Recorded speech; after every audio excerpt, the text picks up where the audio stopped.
નાની બાબતો જ્યારે ફોકસ કરીએ ત્યારે રિઝલ્ટ આવતું હોય છે. રિઝલ્ટ એ હંમેશા માઇન્ડેડ છે.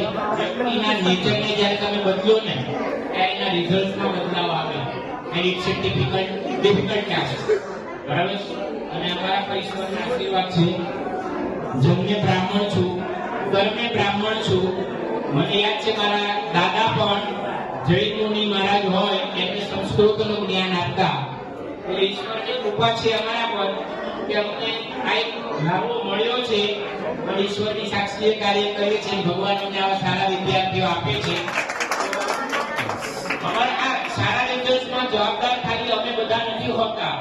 બાળક, પેરેન્ટ્સ અને એનું આજુબાજુનું એન્વાયરમેન્ટ એટલું જ જરૂરી હોય છે. એટલે પેરેન્ટ્સનો પણ ખૂબ જ સારો સપોર્ટ રહ્યો. એના માટે આભાર. અહીંયાનો તો આભાર હોય જ. બાય